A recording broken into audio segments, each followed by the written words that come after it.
Ya, baik. Selamat pagi Bapak Ibu, Shalom. Bersyukur untuk pagi hari ini kita bisa masuk kepada sesi yang terakhir dari tema besar kita terkait dengan kebenaran firman Allah, supremasi firman di dalam pekerjaan Tuhan atau di dalam kerajaan Allah. Kita bersyukur untuk hal ini dan saya pagi hari ini akan mengajak kita untuk membahas tema yang terakhir berkaitan dengan bergumul di dalam ketaatan. Dan salah satu yang saya kira penting untuk Bapak Ibu dan saya simak di dalam kehidupan kita sebagai umat Allah adalah pergumulan melawan dosa. Nah itu tadi Pak Yahya sempat singgung itu bergulat, ya, bertarung melawan dosa, dan menariknya itu bukan sesuatu yang ada di luar, tetapi itu juga bisa bersumber dari dalam diri kita sendiri. Mari kita menghadap Tuhan di dalam doa sebelum kita mulai. Bapa di sorga, kami bersyukur kepadamu untuk anugerah yang Engkau berikan kepada kami. Kami percaya bahwa Allah kami yang hidup adalah Allah yang telah memberikan hidup kepada kami. Baik itu anugerah kehidupan secara lahiriah yang kami miliki hingga saat ini, di tengah-tengah situasi dunia yang tidak begitu baik, maupun juga kehidupan secara spiritual yang telah Tuhan anugerahkan kepada kami di dalam Kristus, Juru Selamat kami. Kami bersyukur untuk kasih karunia yang besar yang telah diberikan kepada kami. Dan kami bersyukur karena Allah yang hidup, yang telah memberi hidup melalui pekerjaan Allah Roh Kudus yang melahirbarukan kami itu. Menjadi Allah yang sama yang memelihara hidup melalui kebenaran firman Allah yang diberikan kepada kami. Dan hari ini ketika kami akan membaca dan merenungkan kebenaran-Mu, biarlah kasih karunia Tuhan menyertai kami. Allah Roh Kudus yang memberi firman, kiranya menjadi Allah Roh Kudus yang sama yang mencerahkan pikiran supaya kami mengerti firman. Allah Roh Kudus yang sama yang memimpin kami di dalam perjuangan kami mentaati firman dan melawan dosa kami. Ini doa dan permohonan kami di dalam nama Tuhan Yesus kami berdoa, dan kami menyerahkan hidup kami waktu perenungan firman Tuhan ke dalam tangan Tuhan. Amin. Ya, Bapak Ibu, hari ini Bapak Ibu dan saya akan membahas mengenai kehidupan kita sebagai orang Kristen, dan saya akan mengajak kita untuk melihat bahwa ya pergumulan melawan dosa itu adalah sebuah, bisa kita sebut sebagai sebuah privilege yang Tuhan berikan bagi umat Allah sebenarnya.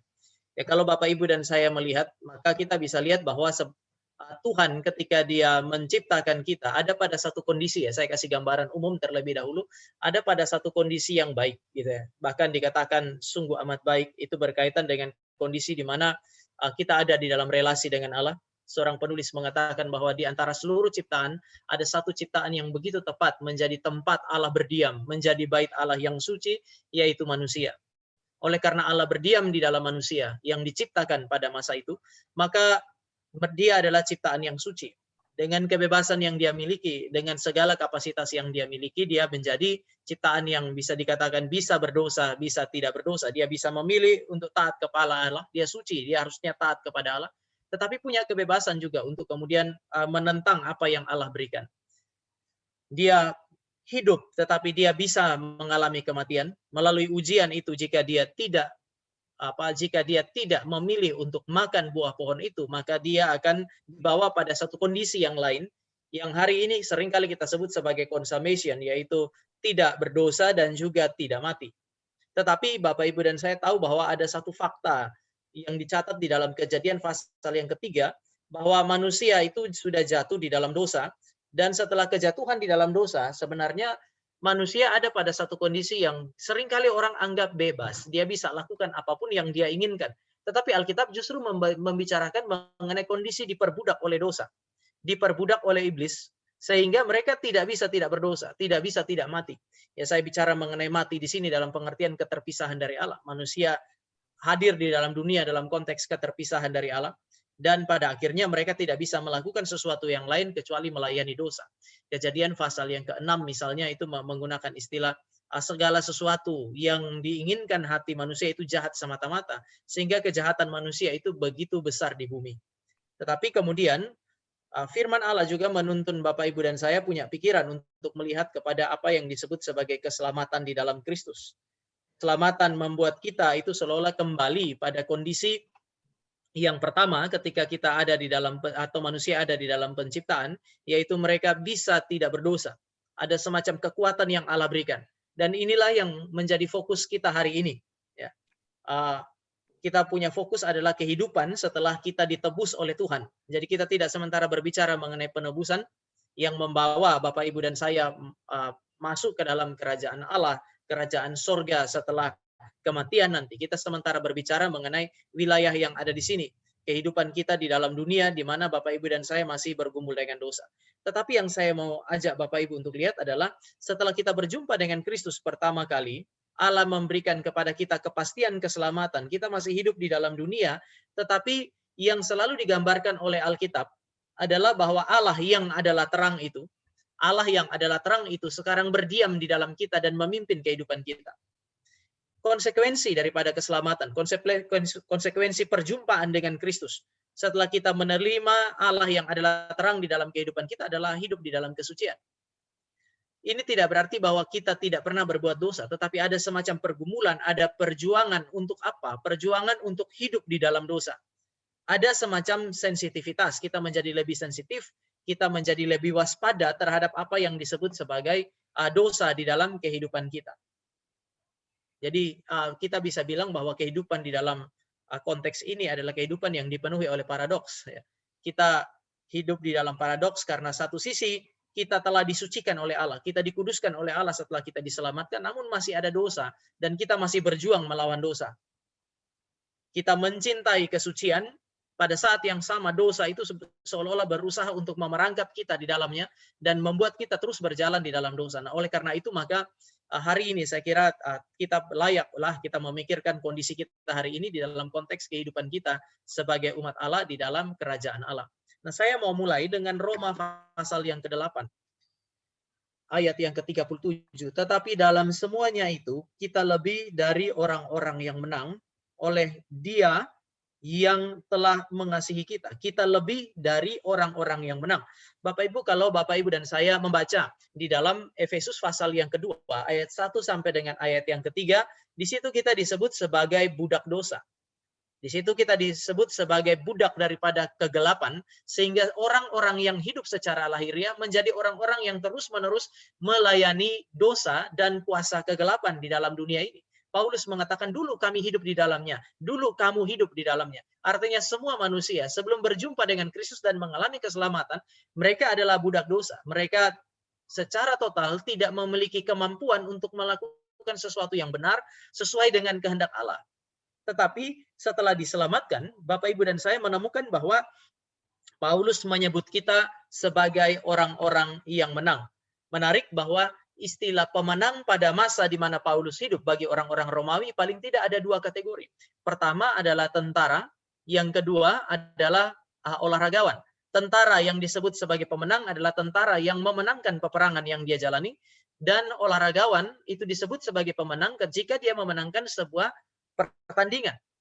Tetapi Paulus itu kemudian seolah-olah mengandaikan bahwa Bapak Ibu dan saya sebagai orang Kristen, pembaca surat Roma adalah orang-orang yang berperang, orang-orang yang ada di dalam medan peperangan, orang-orang yang ditempatkan di dalam sebuah arena pertandingan. Jadi kalimat bahwa Bapak Ibu dan saya adalah orang-orang yang menang, meskipun kita sebenarnya bukan tentara, kita sebenarnya bukan olahragawan, tetapi Paulus mau katakan kepada kita bahwa ada semacam peperangan atau pertandingan yang berbeda, yang tidak dapat dihindari oleh orang percaya. Semua kita, dia tidak membedakan misalnya kamu yang adalah orang-orang yang menjadi pemimpin gereja, kamu adalah orang-orang yang lebih dari pemenang. Tidak. Surat ini ditulis kepada semua. Dan kepada semua orang inilah Paulus mengatakan kamu adalah orang-orang yang menang. Artinya kamu seperti olahragawan, seperti tentara yang berperang. Kamu tidak menjalani peperangan pertandingan yang sama, tetapi kamu memiliki jenis pertandingan yang berbeda, pertarungan yang berbeda, dan tampaknya ini tidak bisa dihindari oleh Bapak, Ibu, dan saya. Jadi kita sementara berbicara mengenai keseharian kita sebagai orang percaya, yang selalu ada di dalam peperangan atau di dalam pertandingan. Tetapi saya juga bersyukur kepada Tuhan karena ya kalimat Paulus ini mengandaikan bahwa peperangan atau pertandingan ini adalah peperangan dan pertandingan yang bisa dimenangkan. Dia nggak hanya bilang bahwa kita ditempatkan di dalam peperangan, tetapi ada semacam kuasa yang Allah berikan, kekuatan yang Allah berikan di dalam anugerahnya, sehingga orang Kristen itu mungkin untuk menang di dalam peperangan atau pertarungan yang berbeda itu. Waktu dikatakan kamu lebih daripada pemenang, bukan hanya mengatakan ada pertandingan yang berbeda, pertarungan yang berbeda, tetapi mau mengatakan bahwa ada musuh yang lebih tangguh. Ada musuh yang lebih kuat dari yang dihadapi oleh tentara dan yang dihadapi oleh olahragawan. Pada masa itu tentara dan olahragawan melatih diri mereka untuk menghadapi perang dan pertandingan mereka. Tetapi mereka, siapapun mereka, dengan berapa banyak pun medali yang mereka punya, berapa banyak pun kemenangan yang telah mereka lakukan, betapa tekunnya pun mereka berlatih, ada satu musuh yang tidak dapat dikalahkan, yaitu iblis. Ada kekuatan yang tidak dapat mereka taklukkan, yaitu dosa.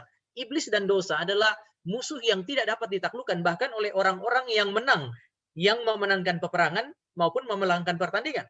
Oleh karena itu Paulus mengatakan kamu lebih daripada pemenang itu. Pertarungan kamu berbeda.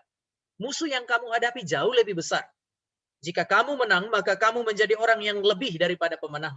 Kamu tidak menaklukkan darah dan daging, tetapi kamu menaklukkan iblis, kuasa kegelapan yang berusaha untuk menguasai dunia dan menaklukkan dunia di bawah kakinya. Kamu menang melawan dosa yang tidak dapat ditaklukkan oleh tentara dan juga para olahragawan. Oleh karena itu, maka Paulus mengatakan kepada kita mengenai pertandingan atau pertarungan yang berbeda.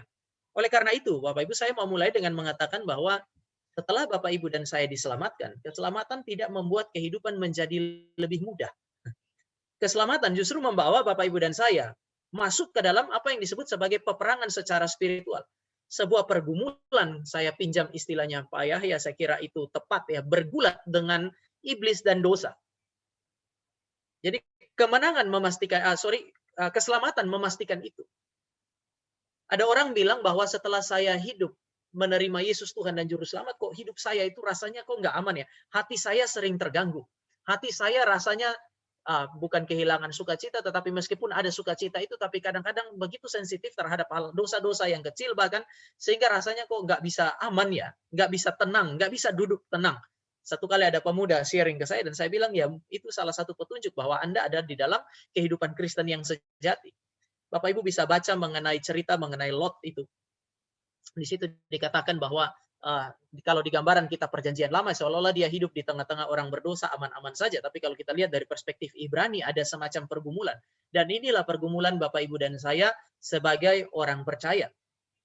Keselamatan memastikan peperangan secara spiritual, dan peperangan ini adalah sesuatu yang kita seringkali lihat istilah perang itu kan sebagai sesuatu yang negatif, permusuhan itu sesuatu yang negatif. Tetapi kalau Bapak Ibu dan saya perhatikan di dalam Alkitab, istilah peperangan atau permusuhan justru pertama kali keluar dari mulut Allah, bukan dari mulut manusia. Aku akan mengadakan permusuhan antara engkau dengan perempuan ini. Antara keturunannya dengan keturunanmu. Yang saya mau katakan di sini adalah peperangan jika ditempatkan pada konteks yang tepat sangat positif. Bahkan Allah memerintahkan itu. Allah menginginkan itu. Prasyarat bagi Bapak Ibu dan saya untuk hidup sebagai orang Kristen adalah yang telah diselamatkan adalah peperangan secara spiritual. Maka pergumulan dengan iblis dan dosa adalah tadi saya pakai istilah pergumulan di dalam keseharian. Itu sesuatu yang tidak bisa kita hindari. Dalam pergumulan dengan dosa ada resiko. Kita bisa kehilangan waktu kita, habis tenaga kita. Kadang-kadang itu menguras pikiran kita. Bahkan banyak hal yang Bapak Ibu dan saya miliki dalam pertarungan dengan dosa itu kita bisa kehilangan semua itu. Perlawanan terhadap sistem yang diizinkan oleh iblis untuk ada di tengah-tengah dunia untuk menjadi perangkap bagi kita, itu kemudian bisa membuat kita kehilangan banyak hal. Tetapi juga pada saat yang sama, keselamatan memastikan bahwa Bapak Ibu dan saya punya kuasa untuk memenangkan peperangan ini. Jadi saya kira Alkitab kita adalah Alkitab yang realistis. Dia bilang ada perang, dan perang ini bukan sesuatu yang harus dihindari. Saya kira ada bahaya besar ketika Bapak Ibu dan saya menjadikan ketenangan di dalam hati sebagai alat ukur bagi keselamatan kita. Karena Roh Kudus ada di dalam saya, maka hati saya tenang. Hati saya itu damai, tidak ada lagi pergumulan sama sekali. Saya kira ada masalah di sana. Karena justru saya kira kalau jika Roh Kudus itu ada di dalam kehidupan Bapak Ibu dan saya, sulit sekali bagi kita untuk kemudian menjadi tenang. Kenapa? Karena kita menjadi sangat sensitif. Orang kudus bukan orang yang tidak berdosa, tetapi orang yang sensitif terhadap dosa, bahkan terhadap dosa yang sangat kecil sekalipun. Dan status baru kita membawa kita kepada situasi ini. Status sebagai umat Allah membawa kita pada situasi ini, berperang di dalam segala konteks kehidupan kita. Maka pergumulan di dalam kerajaan Allah selama Bapak Ibu dan saya hidup, pergumulan di dalam dunia sebagai warga kerajaan Allah ini adalah sesuatu yang tak bisa dihindari. Nah, yang menjadi masalah adalah kita hanya bisa menjadi saksi di dalam dunia ini, membawa kerajaan Allah di dalam dunia. Tuhan Yesus bilang kerajaan Allah itu tidak berasal dari dunia. Tetapi jelas, Bapak, Ibu, dan saya bisa lihat intensi Sang Raja Kerajaan Allah, yaitu Kerajaan Allah yang tidak berasal dari dunia, memang mau disiapkan untuk dibawa masuk ke dalam dunia. Dan kita sebagai umat Allah adalah agennya. Nah, bagaimana kita membawa Kerajaan Allah, menyaksikan Kerajaan Allah? Saya mau mulai dengan mengajak kita untuk melihat bahwa ada dua kutub. Ya, ada dua kutub yang tidak memungkinkan kita untuk menang, menikmati kemenangan dan bersaksi. Pertama, terlalu intim dengan dunia. Orang Kristen, kalau Bapak Ibu lihat di dalam perumpamaan yang mengenai 4 jenis tanah, tanah yang keempat, saya pakai istilah mau memeluk Allah sekaligus memeluk dunia ini. Dia mau beribadah, mau belajar firman, tapi pada saat yang sama masih terlalu terikat kepada apa yang ditawarkan oleh dunia. Itu akan membuat dia menjadi serupa dengan dunia. Ini menarik karena tidak mungkin Bapak, Ibu, dan saya menjadi saksi di dalam keserupaan dengan dunia. Minggu yang lalu saya sempat singgung ini. Jika kita terlalu intim dengan dunia dan kecenderungan berdosanya, dan kita serupa justru dengan dunia dan kecenderungan berdosanya, maka Bapak, Ibu, dan saya tidak mungkin bisa menjadi saksi. Ini hanya merupakan sebuah tanda bahwa kita tidak sensitif terhadap dosa. Dan ini menjadi sebuah pertanyaan besar sebenarnya di dalam kehidupan kita. Aneh, kalau Allah yang adalah terang itu ada di dalam kehidupan kita, dan Roh Kudus yang suci, yang mengerjakan kesucian di dalam kehidupan umat Allah itu ada di dalam kita. Kita adalah bait Allah yang suci itu, lalu tidak ada sensitivitas terhadap dosa. Saya kira ini sebuah tanda bahaya bagi kita yang menyebut diri kita sebagai Kristen. Ya kadang-kadang anak-anak itu tidak begitu suka seorang ibu yang terus ngomong. Apalagi kalau sang ibu itu terus berbicara mengenai dosa, dosa, dan dosa. Saya sempat punya pergumulan dengan orang tua saya, ibu saya itu kira-kira sampai dengan usia 17 tahun. Karena mama saya selalu ngomong dan menarik begitu. Apa saja yang dia omongkan, termasuk teguran-teguran itu dia kaitkan dengan kebenaran firman Tuhan yang dia pelajari. Seorang ibu yang sederhana, tetapi karena dia rajin baca Alkitab, ya ayat-ayat Alkitab kayaknya ngelotok di sini. Sehingga begitu dia ngomong sesuatu, kemudian dia kaitkan dengan firman Tuhan, itu sangat mengganggu. Ya. Dan kadang-kadang masalah-masalah yang saya kira kecil, bagi saya yang tidak peka dengan dosa, kecil, bagi dia itu sebuah masalah besar. Gitu. Sehingga kemudian ya banyak terjadi percakapan-percakapan yang menghasilkan ketegangan karena perspektif yang berbeda. Tetapi dari contoh ini saya mau katakan bahwa firman Allah membuat ibu saya yang dulu sejak muda sudah menikmati keselamatan itu begitu sensitif terhadap dosa. Sementara saya yang adalah budak dosa yang belum mengalami keselamatan, melihat hal-hal yang dia lihat sebagai masalah besar itu sebagai hal kecil. Bikin susah orang lain, bikin masalah di dalam keluarga, di tempat di mana kami tinggal. Bagi saya itu masalah kecil karena semua orang melakukan itu. Kenapa ibu saya begitu sensitif terhadap hal-hal yang kecil? Bapak Ibu, kadang-kadang kita ingin menjadi pembawa damai. Lalu ketika kita ingin menjadi pembawa damai, akhirnya kita mendiamkan hal-hal yang bisa disebut sebagai hal-hal berdosa di dalam sistem di mana kita ada. Tetapi saya khawatir, itu hanya menunjukkan bahwa kita tahu apa itu dosa, apa itu bukan dosa, namun pada saat yang sama kita kehilangan sensitivitas terhadap dosa. Ini tidak boleh terjadi, karena peperangan secara spiritual hanya mungkin terjadi jika kita sensitif terhadap dosa. Nah, kalau kita terlalu intim dengan dunia, maka kita tidak mungkin bisa menjadi saksi Tuhan. Tapi ada sisi yang lain, Bapak Ibu. Jika kita sama sekali melakukan penolakan secara total terhadap dunia, ini pun tidak memungkinkan kesaksian. Banyak orang berpikir bahwa kalau saya mengambil jarak dari dunia, meninggalkan pekerjaan saya sama sekali. Misalnya Bapak Ibu betul-betul mencintai Tuhan, lalu kemudian pikir, saya mau meninggalkan pekerjaan saya saja, terlalu hitam, terlalu kotor, dan seterusnya. Bapak Ibu, ini justru ekspresi daripada apa yang disebut sebagai iman yang rapuh bagi saya. Terlalu cepat lari dari medan perang yang Tuhan berikan. Mungkin Tuhan justru memanggil Bapak Ibu dengan kekuatan yang mau dia berikan untuk masuk, membawa kerajaan Allah di tempat yang kita rasa gelap, membawa terang Tuhan di sana, membawa garam Tuhan atau terang kerajaan Allah itu di dalam ruang publik yang sulit itu. Tetapi karena kita terlalu rapuh, kita memilih untuk lari dari ruang yang Tuhan berikan itu. Saya tertarik dengan orang-orang yang datang kepada Yohanes waktu pembaptisan. Mereka tanya kepada Yohanes, apa yang harus kami lakukan? Yohanes nggak bilang, kamu pemungut cukai ya, tinggalkan pekerjaan kamu. Tetapi dia hanya bilang, jangan memungut lebih dari yang seharusnya.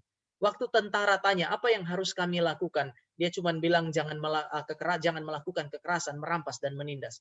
Artinya, tempat itu boleh menjadi tempat yang ditempati oleh mereka yang sudah bertobat, namun hidup dijalani dengan arah yang berbeda. Menolak dunia adalah ekspresi daripada iman yang rapuh. Nggak mungkin kita bisa menjadi saksi. Kadang-kadang ini tersamar dengan ya seolah-olah itu sebuah kesaksian yang baik. Ketika Bapak Ibu dan saya meninggalkan semua, tidak lagi mau berelasi dengan teman-teman yang dulu, tidak lagi mau berelasi dengan pekerjaan itu, kelihatannya itu kemenangan, tampaknya itu sebagai sebuah kehidupan yang suci. Namun bagi saya ini adalah kehidupan yang rapuh, kehidupan iman yang rapuh. Bapak Ibu, ada bahaya di dalam konteks ini. Jika yang pertama itu bergumul dengan apa yang disebut sebagai tidak sensitif terhadap dosa. Kelompok yang kedua yang menolak dunia sama sekali punya satu bahaya, yaitu terjebak di dalam spiritualitas anak sulung. Bapak Ibu, cerita anak yang hilang itu kan perumpamaan yang menceritakan mengenai dua anak yang hilang. Satu anak hilang di luar rumah, satu anak lagi hilang di dalam rumah. Jadi yang satu kelihatan begitu brutal, begitu jahat, yang satu terlihat sangat suci, sangat saleh, ada dalam rumah mengerjakan pekerjaan Bapa, sehingga dia merasa jadi semacam begitu sombong ya. Dia bilang, anakmu yang bungsu itu pergi menghabiskan hartanya dengan para pelacur. Di teks sebelumnya nggak ada omongan itu, tetapi sang anak membicarakan itu kepada ayahnya. Mungkin mau mengekspresikan betapa berbedanya saya dengan dia. Tetapi kok dia yang justru dapat anak lembu, saya nggak dapat apa-apa. Jika kita berjuang di dalam dunia dengan cara menolak dunia, Bapak Ibu dan saya bisa bagi saya bisa terjebak di sini. Keangkuhan hidup, keangkuhan secara spiritual, dan justru kita malah terasing dari anugerah Allah.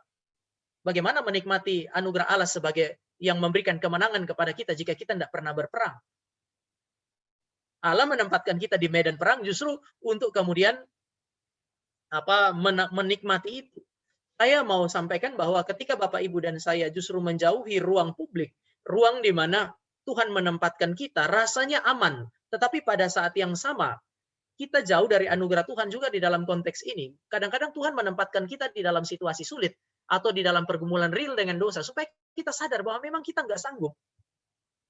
Saya pernah diskusi dengan satu orang yang sementara bergumul untuk mau meninggalkan pekerjaannya. Saya kira kalau bergumul meninggalkan pekerjaan, ya bisa saja. Itu sesuatu yang wajar saja. Panggilan Tuhan bagi kita itu seperti stasiun. Tetapi kan kita butuh alasan yang tepat. Waktu kami ngobrol, saya tidak melihat ada alasan yang cukup kuat untuk kemudian bagi dia untuk kemudian meninggalkan pekerjaan itu. Saya bilang, jangan-jangan justru Tuhan mau supaya Anda ada di situ. Lalu kemudian dia mengatakan begini, tapi saya nggak kuat. Loh, memang Tuhan selalu menempatkan Bapak Ibu dan saya dalam peperangan secara spiritual untuk sadar bahwa kita nggak kuat. Di dalam kondisi di mana kita sadar kita nggak kuat, kita justru makin menjadi bergantung kepada Tuhan. Sebaliknya, jika kita sudah tidak lagi terlibat di dalam peperangan dan merasa bahwa semuanya aman, ancaman terbesar ada di sana. Maka saya percaya bahwa pergumulan melawan dosa, Tuhan bisa tempatkan kita di mana saja. Bahkan di dalam ruang paling sempit yang kita pakai sekalipun. Pergumulan melawan dosa adalah pergumulan yang sulit. Kenapa? Karena dosa itu bisa menyusup masuk di dalam hal-hal yang terlihat begitu rohani. Bapak Ibu perhatikan poin yang kedua ini. Terlihat sangat rohani. Anak sulung itu sangat rohani. Ada di rumah bapaknya. Mengerjakan ladang bapaknya. Semua itu adalah gambaran daripada apa yang seringkali dilakukan orang Kristen, Farisi, pemimpin agama Yahudi ketika mereka ada di rumah Allah. Tetapi dosa menyusup masuk sampai ke sana.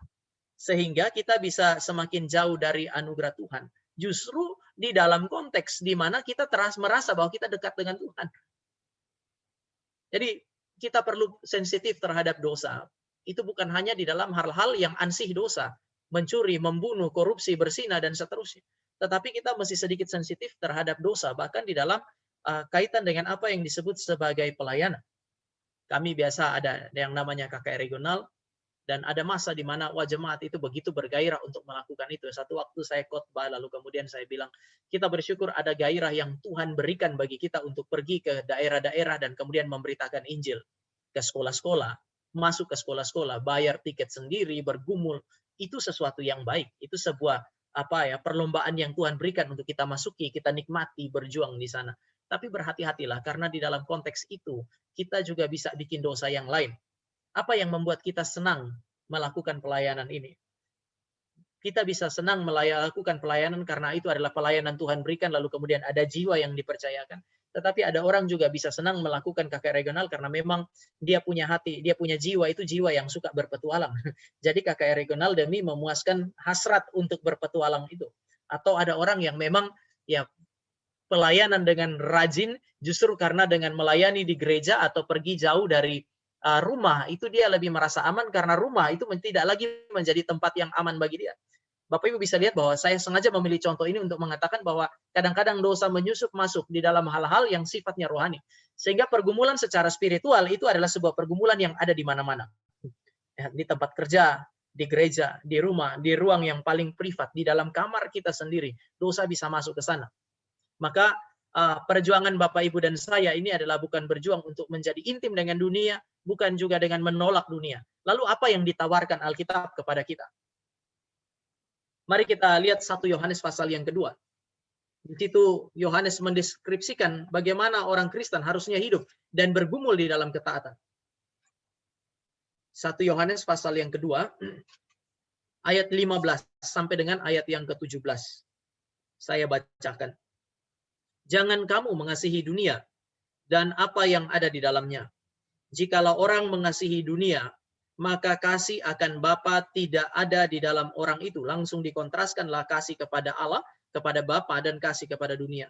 Sebab semua yang ada di dalam dunia, yaitu keinginan daging, keinginan mata, serta keangkuhan hidup, bukanlah berasal dari Bapa, melainkan dari dunia. Dan dunia ini sedang lenyap dengan keinginannya. Tetapi orang yang melakukan kehendak Allah tetap hidup di dalamnya. Bapak Ibu, jika Bapak Ibu dan saya memperhatikan kitab 1 Yohanes, Bapak Ibu dan saya akan mendapati bahwa ada perintah di sana untuk jangan kamu mengasihi dunia. Saya langsung memberi tanda petik di situ membenci dunia. Mengapa? Karena kalau kita perhatikan 1 Yohanes, Yohanes itu tidak memberi ruang bagi kita untuk netral. Jadi saya misalnya tidak bisa bilang kepada Bapak Ibu, oh saya itu tidak membenci Pak Christian, tapi juga tidak mengasihi Pak Christian. Nggak bisa. Jadi saya nggak bisa ada posisi netral. Tidak cinta, tapi juga tidak benci. Di dalam kamus Yohanes nggak ada begitu. Pilihannya bagi orang percaya itu cuma dua. Mencintai atau membenci. Artinya kalau kamu tidak mengasihi dunia, berarti kamu benci dunia. Nggak ada pilihan yang lain. Jadi kita tidak bisa bilang, saya tidak benci dunia, tapi saya juga tidak mengasihi dia. Jadi amanlah. Nggak ada. Kita punya pilihan cuma satu. Kita mengasihi dunia atau kemudian kita membenci dunia, mengasihi Allah atau mengasihi dunia, atau membenci Allah. Jadi pilihan kita cuma itu. Nah, oleh karena itu waktu Yohanes bilang jangan mengasihi dunia, itu adalah sebuah perintah untuk membenci dunia. Nah, yang menarik adalah sebenarnya kan yang dimaksud di situ bukan menolak dunia. Tradisi teologi yang percaya bahwa langit baru dan bumi baru itu kan berkaitan dengan pembaruan langit dan bumi baru yang Bapak Ibu dan saya tempati hari ini. Artinya itu tidak dimusnahkan sama sekali. Jadi Yohanes tidak memberi perintah kepada kita untuk menolak dunia yang natural yang diciptakan sebagai sungguh amat baik. Yang diperintahkan oleh Yohanes adalah semacam kebencian yang suci terhadap sejumlah kecenderungan berdosa lah gitu, yang menjadi ciri khas di dalam dunia. Oleh karena itu maka dia kaitkan dengan ayat 16 dan 17. Jadi kita perlu membedakan dulu istilah dunia di sini, bukan mengacu kepada alam ini. Banyak hal baik yang Bapak Ibu dan saya bisa lihat di dalam alam semesta yang diciptakan oleh Tuhan dan bolehlah kita menikmatinya. Setelah pandemi ini, setelah katakanlah tadi ini 15 bulan, bisa jadi mencapai lebih dari 15 bulan, katakanlah bisa 2 tahun kita bergumul dengan pandemi ini dan kita nggak kemana-mana. Setelah semua aman, kalau Bapak Ibu mau pergi rekreasi, menikmati alam semesta yang diciptakan oleh Allah, silakan. Justru ada tuntutan untuk itu juga pada saat yang sama, menikmati alam yang diciptakan oleh Allah supaya kita bisa bersyukur. Maka bukan ini yang diperintahkan oleh Yohanes, tetapi Yohanes memberikan beberapa kriteria terkait dengan dunia, kecenderungan yang ada di dalam dunia yang harus kemudian kita perhatikan untuk kemudian kita hindari. Di situ dikatakan semua yang ada di dalam dunia, keinginan daging, keinginan mata, serta keangkuhan hidup. Apa yang sementara dia bicarakan di sini adalah beberapa hal ini, Bapak Ibu. Di dalam Yohanes, istilah dunia mengacu kepada sistem. Sistem yang menarik manusia untuk melawan Allah. Minggu yang lalu saya sempat singgung sedikit, maka saya nggak akan panjang terkait dengan ini. Tetapi dimanapun manusia kumpul, Bapak Ibu, pasti ada sistem. Kita sering lihat itu semacam bagan yang menggambarkan struktur organisasi, tapi itu juga menggambarkan sistem. Di mana saja manusia ada, mestinya ada sistem di situ. Dan di mana manusia ada dan kemudian membentuk sistem, kita bisa lihat sistem itu baik atau tidak baik. Sistem itu jahat atau tidak. Bapak Ibu bisa lihat di dalam sana. Di tempat kerja Bapak Ibu juga akan berjumpa dengan sistem.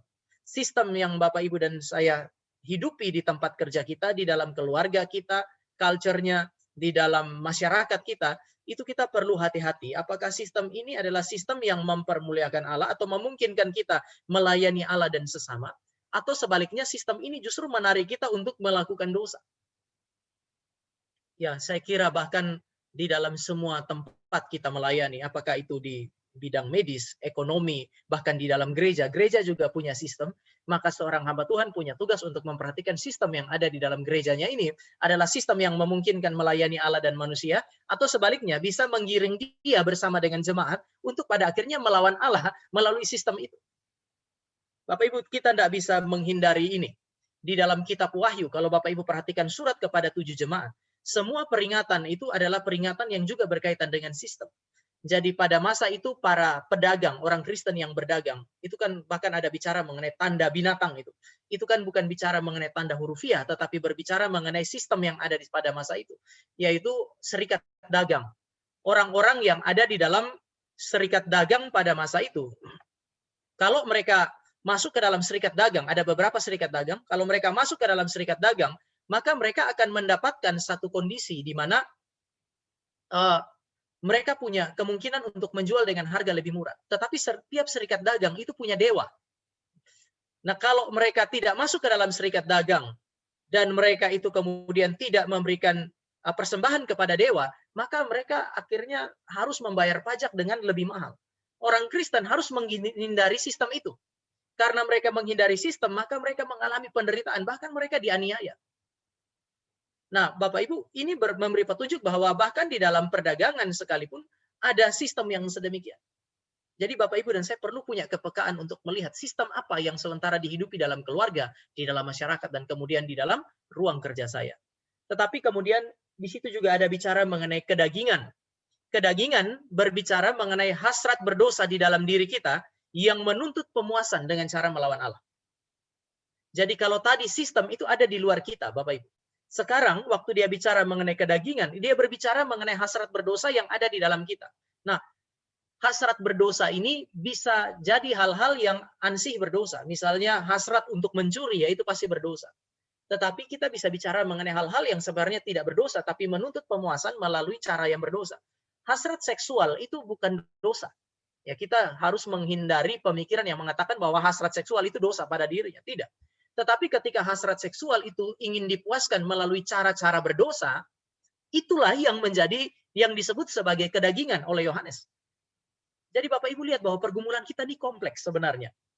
Pergumulan untuk taat, pergumulan melawan dosa itu kompleks karena dosa diandaikan ada di luar sana, dunia ada di luar sana. Tetapi kemudian juga pakai istilah kedagingan untuk mengatakan bahwa dunia itu, dosa yang melawan Allah itu juga bisa bercokol di dalam diri kita melalui hasrat-hasrat berdosa kita. Ini adalah sesuatu yang saya kira perlu Bapak Ibu dan saya waspadai dan sadari bahwa hidup kita sebagai orang Kristen pada akhirnya tidak mudah.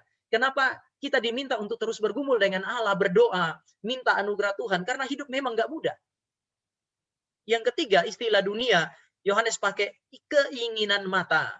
Ini bicara mengenai rangsangan dari luar terhadap indera kita, terhadap mata kita, terhadap kulit kita, terhadap lidah kita. Jadi rangsangan itu datang dari luar, tetapi menggoda hasrat berdosa di dalam diri. Jadi ini semacam perantara antara sistem dunia di luar dan keinginan hati saya. Saya tidak tahu berapa kali kita merasa kira-kira demikian. Kayaknya apa yang ditawarkan oleh dunia cocok dengan keinginan saya. Bagaimana Bapak Ibu tahu bahwa apa yang ditawarkan dunia cocok dengan apa yang ada di dalam hati kita? Kebutuhan kita, keinginan berdosa kita. Biasanya itu ada karena ada mediatornya. Ada media yang menghubungkan dunia yang ada di luar dengan dosa yang ada di dalam diri kita. Inilah yang disebut sebagai keinginan mata oleh orang yang bernama Yohanes. Sang Rasul tahu ada dosa di luar, ada dosa di dalam. Dan kadang-kadang duanya berkorespondensi melalui berbagai godaan yang mau menaklukkan kita. Dan terakhir dia pakai istilah keangkuhan hidup. Gaya hidup yang akhirnya melawan Allah. kecenderungan untuk bersandar kepada diri dengan segala yang dimiliki. Dia bilang kamu harus membenci cara hidup ini. Bapak Ibu, poin keempat ini penting. Karena kadang-kadang kita pikir ini hanya orang kaya yang punya. Dia diberkati oleh Allah dan melawan Allah, tetapi tidak. Yang dimaksud dengan gaya hidup melawan Allah ini, dengan segala yang Allah anugerahkan, itu masuk di dalam kategori semua dosa. Semua dosa yang kita lakukan, hanya bisa kita lakukan pertama jika kita hidup. Yang kedua, kita punya kekuatan untuk melakukannya. Seorang pencuri, dia berdosa bukan hanya karena dia mengambil milik sesamanya, tetapi dia memakai kecerdasan dan kekuatan yang Allah berikan kepada dia untuk melakukan dosa dan merugikan sesamanya. Sehingga poin yang keempat, keangkuhan hidup itu ada pada kita semua ketika kita melakukan dosa. Ketika kita gagal untuk menaklukkan dosa. Kita sementara memakai anugerah Allah untuk melawan Allah. Ini sebuah bahaya besar di dalam kehidupan kita. Dan Yohanes memanggil kita kepada ketaatan, dan kita taat kepada Allah, berarti kita berlawanan dengan dunia ini di dalam kecenderungan-kecenderungan yang jahat. Tentu ada harga yang dibayar, Bapak Ibu. Ketika semua orang di kantor tidak jujur, Bapak Ibu jujur, sulit sekali. Seorang pengkhotbah mengatakan, kenapa catatan mengenai Sakeus itu begitu indah, tetapi cuma satu kali. Sakeus beda dengan Matius. Matius pemungut cukai. Dan setelah itu kemudian dia dipanggil melayani Tuhan. Beda dengan Sakeus. Sakeus adalah kepala pemungut cukai. Lalu kemudian setelah diselamatkan dia tidak pergi, tetapi dia harus kembali ke tempat itu. Seorang penafsir mengatakan bahwa besar kemungkinan Sakeus setelah dia kembali ke sana, dia mati. Mati sebagai martir dalam mempertahankan kebenaran Allah, karena sekarang dia harus mengatur semua sistem, mengatur sistem sehingga pemungut cukai yang lain itu berjalan di dalam koridor yang seharusnya. Maka ada harga yang harus dia bayar. Ini ada bahaya bagi dia. Bapak Ibu, perlawanan terhadap dunia selalu melibatkan apa yang disebut sebagai harga yang mesti dibayar. Nah, ketika kita masuk ke dalam peperangan itu, apa yang memungkinkan kita untuk bisa masuk ke dalamnya dan memenangkan peperangan ini? Sebagai orang-orang yang disebut sebagai umat Allah, apa yang memungkinkan Bapak Ibu dan saya supaya kita bisa memenangkan pertarungan yang sulit itu? Kita bisa mempermuliakan Tuhan kita di dalam situasi yang sulit ini. Tadi saya bilang bahwa peperangan rohani ini sulit. Selamat tidak menjadikan hidup kita mudah. Selamat menjadikan hidup kita malah penuh dengan pergumulan secara spiritual. Saya pinjam Yohanes pakai istilah di dalam 1 Yohanes 3 ayat yang ke-9. Apa yang membuat kita bisa mungkin menang dalam peperangan melawan dunia yang begitu sulit dengan segala kompleksitas definisi yang diberikan oleh Yohanes. Ayat 9, pasal yang ketiga, 1 Yohanes 3 ayat 9. Setiap orang yang lahir dari Allah tidak berbuat dosa lagi. Sebab benih ilahi tetap ada di dalam dia dan ia tidak dapat berbuat dosa karena ia lahir dari Allah. Dikatakan bahwa kita umat Allah lahir dari Allah. Dan di orang yang lahir dari Allah tidak berbuat dosa lagi. Sebenarnya Yohanes tidak mengatakan bahwa kita tidak pernah bikin dosa. Kenapa? Karena di dalam pasal 1 ayat 8 sampai 10 di situ ada panggilan bagi kita untuk mengaku dosa. Artinya kita masih berdosa, kita datang kepada Allah untuk mengakui dosa. Kalau kita mengatakan bahwa kita tidak berdosa, maka kita adalah pendusta, kata Yohanes. Jadi apa yang dimaksud? Pasal 1 mengatakan kita masih berdosa, pasal 3 mengatakan bahwa kita tidak berbuat dosa lagi. Yang mau dikatakan oleh Yohanes kepada Bapak, Ibu, dan saya adalah kita adalah orang-orang yang telah disucikan oleh Allah dan seumur hidup kita ada di dalam pertarungan melawan dosa. Nah, apa yang membuat kita mungkin bertarung melawan dosa dan memenangkannya? Yohanes pakai istilah kamu lahir dari Allah. Bahkan dia pakai istilah benih ilahi tetap ada di dalam kita. Dalam bahasa Yunani dia pakai kata spermatikos. Maka kita bisa bilang sperma ilahi itu ada di dalam diri kita. Wah, ini sebuah kata yang begitu kuat. Tentu saja kita bukan anak secara biologis ya. Tetapi pada masa itu istilah benih atau sperma dari seorang laki-laki itu menghasilkan kehidupan. Maka yang dipakai oleh Yohanes di sini adalah benih ilahi yang memberikan kehidupan kepada kita itu sekarang ada pada kita. Salah satu tanda bahwa kita hidup adalah bergumul dengan dosa. Waktu kami kira-kira tahun 2015 melayani di Depok, lalu kemudian mahasiswa mulai datang. Ada satu masa di mana ada seorang mahasiswa itu dari dia latar belakang Kristen sudah bergumul untuk menjadi agnostik. Lalu kemudian dalam pergumulan itu kadang-kadang masih datang ke gereja, mulai pindah-pindah gereja, lalu kemudian satu waktu dia ada kebetulan datang di dalam satu KKR dan habis KKR kemudian dia tanya, saya boleh nggak ibadah di sini? Saya bilang bisa aja. Lalu kemudian dia ikut ibadah, ya datang kadang-kadang, kadang-kadang enggak. Dan setiap kali dia datang ibadah, ruang untuk berdiskusi itu menjadi lebih panjang. Jadi habis ibadah itu seringkali saya mesti diskusi panjang sama dia. Satu waktu kami buka katekisasi, dia datang, dia tanya, katekisasi itu apa? Saya bilang katekisasi itu ruang belajar untuk belajar prinsip-prinsip iman yang kita imani. Lalu kemudian dia bilang, boleh nggak saya ikut? Saya bilang boleh. Lama-kelamaan setelah katekisasi berjalan kira-kira 16 pertemuan, berjalan 5 sampai 6 pertemuan, saya mulai rasa mungkin keputusan saya suruh untuk ajak dia ikut katekisasi atau izinkan dia ikut katekisasi ini salah. Kenapa? Karena saya tiap kali mengajar itu belum ada 15 menit dia sudah tanya, dan enggak dia aja. Materi yang harusnya bisa satu pertemuan, kita bisa 2 pertemuan. Dan saya ingat 2015 itu adalah katekisasi paling panjang. Gara-gara ada satu manusia yang diizinkan ikut katekisasi dan dia selalu interupsi. Setelah pertemuan kelima saya bilang, Bapak Ibu jangan begini, kita pakai cara baru aja. Saya habis ngajar, baru kemudian ditanya. Jadi kemudian itu pola yang saya pakai sampai hari ini. Gara-gara satu mahasiswa itu.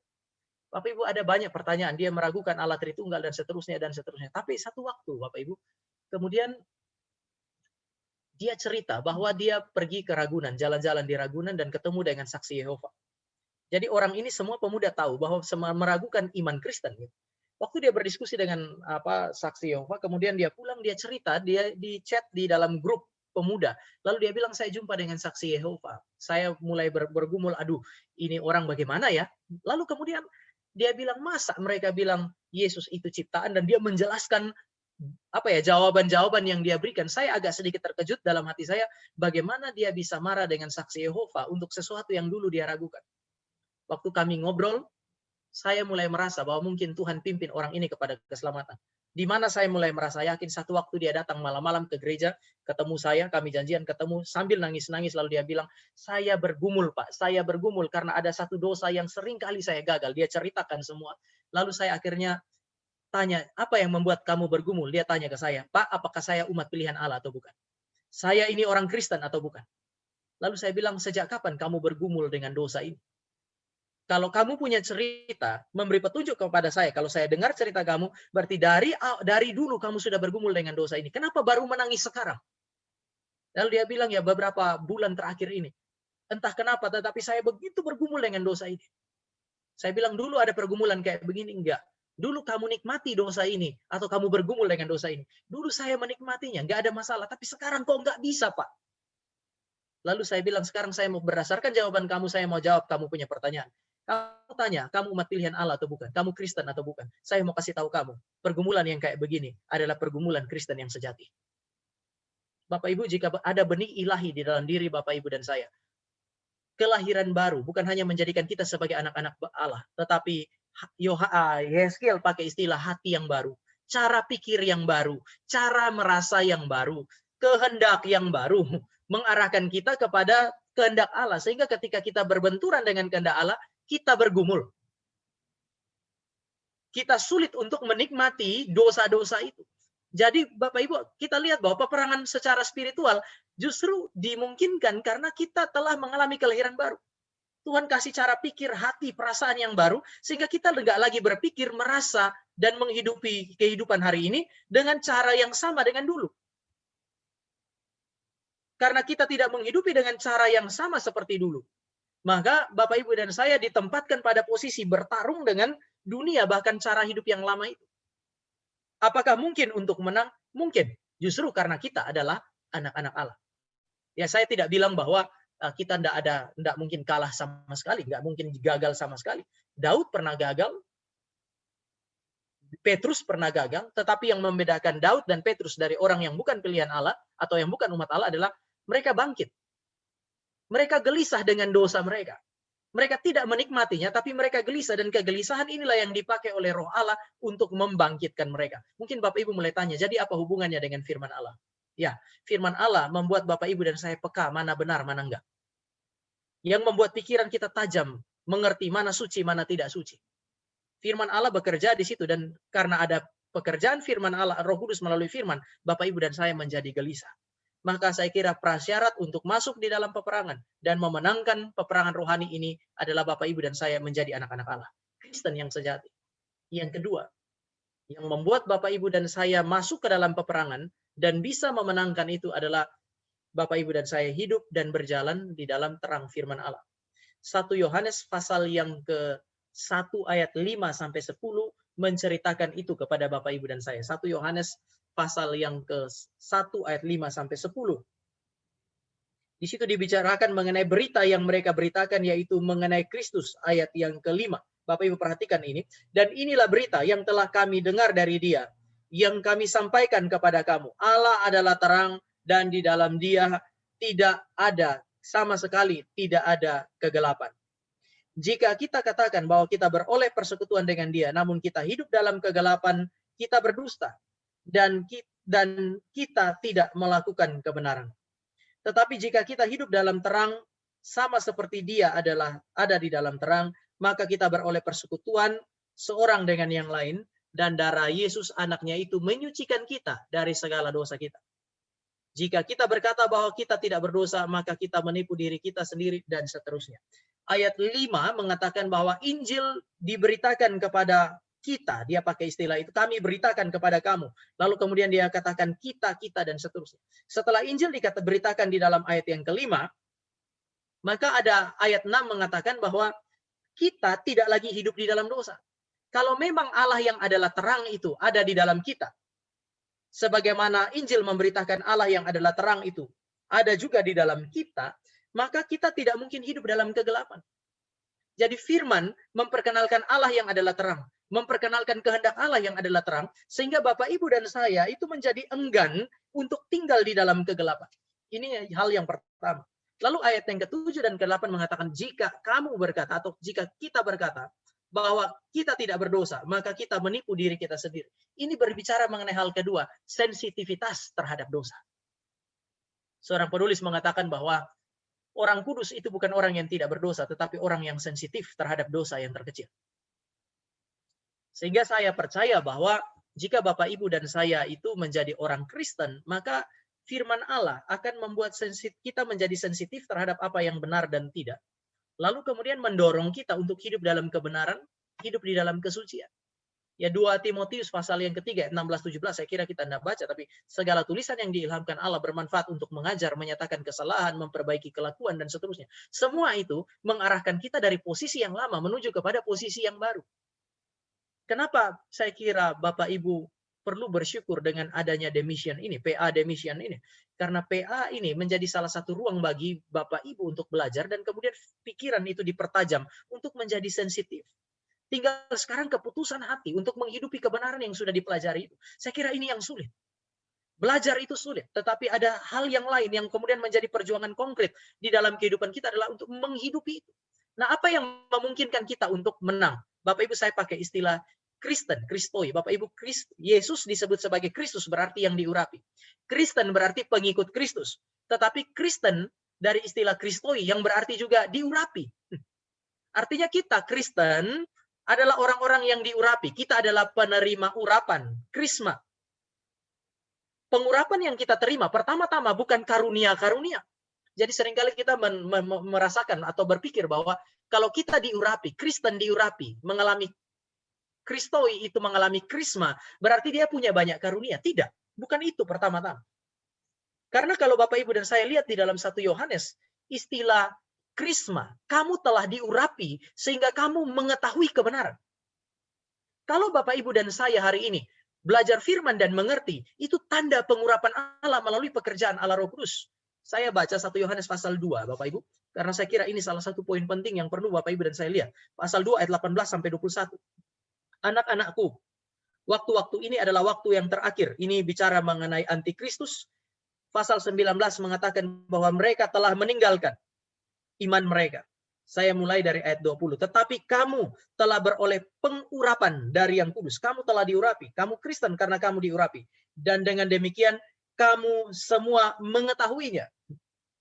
Aku menulis kepada kamu bukan karena kamu tidak mengetahui kebenaran, tetapi justru karena kamu mengetahuinya. Dan kamu juga mengetahui bahwa tidak ada dusta yang berasal dari kebenaran. Bapak, Ibu, dia mengaitkan pengurapan dengan pengetahuan atau pemahaman terhadap kebenaran firman Allah. Maka tanda utama bahwa saudara dan saya diurapi oleh Allah adalah pengertian terhadap kebenaran firman Allah. Mengetahui kebenaran. peka terhadap benar dan salah. Baru kemudian kita berjuang untuk setia sampai akhir.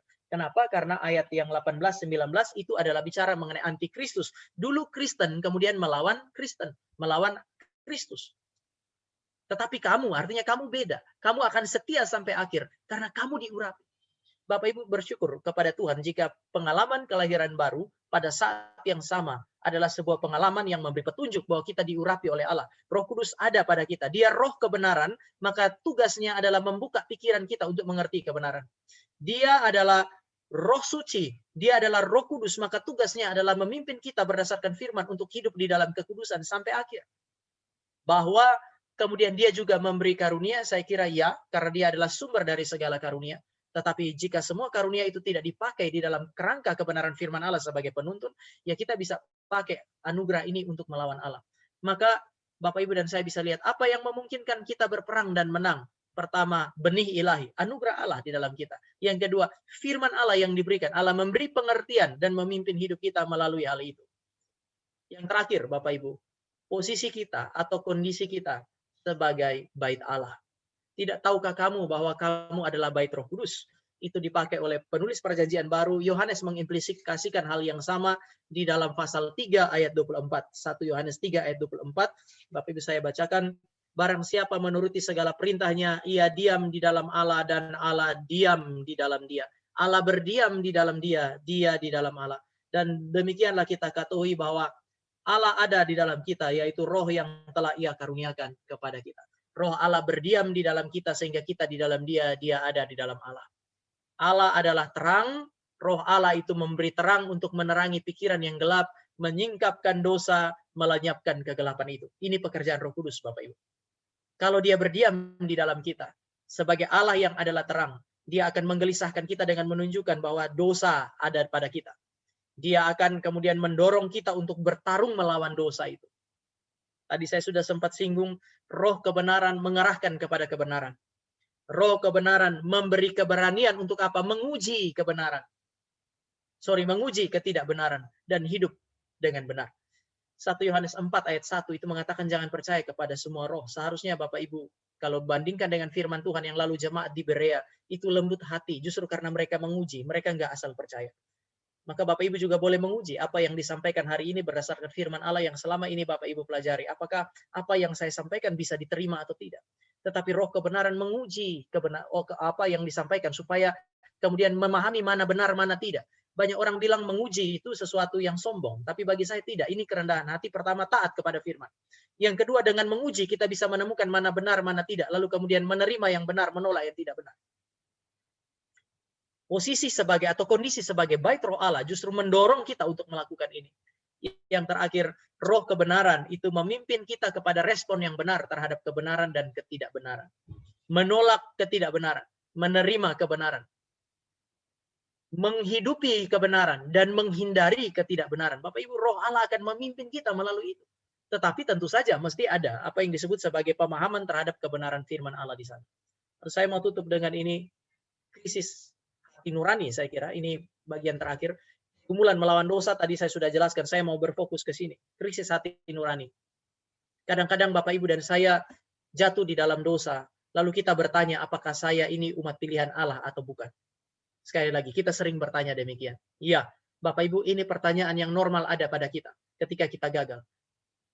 Pergumulan ini mengekspresikan bahwa ada krisis di dalam hati kita, dan Tuhan seringkali pakai krisis yang sedemikian. Sekali lagi, Tuhan seringkali pakai krisis yang sedemikian untuk kemudian membuat kita berpikir kembali mengenai status kita di hadapan Tuhan setelah kita itu jatuh di dalam dosa. Tetapi pada saat yang sama ini adalah sebuah penghiburan. Kenapa? Karena kalau saya belum mengalami keselamatan, biasanya saya tidak peduli dengan keselamatan saya. Tapi anehnya, saat ini saya begitu peduli dengan keselamatan, bergumul dengan keselamatan saya, bergumul dengan dosa saya. Maka saya kira Roh Kudus biasanya memimpin kita ke sini, krisis hati nurani. Dan kadang-kadang Roh Kudus membuat kita bertanya mengenai status kita di hadapan Tuhan. Supaya kemudian kita cari jawaban yang benar dan kemudian kita dikuatkan kembali. Tetapi krisis hati nurani biasanya dihasilkan di mana? Di dalam pergumulan dengan dosa. Saya kira ini adalah sharing yang firman Tuhan yang bisa sharing firman Tuhan yang saya bisa bagikan untuk kita pada hari ini. Tuhan memberkati. Mari kita berdoa terlebih dahulu. Bapa di surga, kami bersyukur untuk firman yang mengajak kami, bukan hanya untuk menjadi pendengar yang otentik, dan sadar bahwa hidup di dalam firman adalah hidup yang dibentuk oleh firman. Namun hari ini kami juga belajar bahwa hidup yang dibentuk oleh firman bukan hidup yang mudah, karena hidup yang dibentuk oleh firman adalah hidup yang diwarnai oleh perjuangan, peperangan, pertandingan, melawan dosa, dan kami harus memenangkannya. Kami bersyukur karena firman Allah tidak memberi petunjuk kepada kami bahwa kemenangan didapatkan dengan kekuatan kami. Tetapi kemenangan didapatkan oleh karena anugerah Allah yang melahirbarukan kami, yang memberi firman kepada kami, dan yang menjadikan kami sebagai baitnya.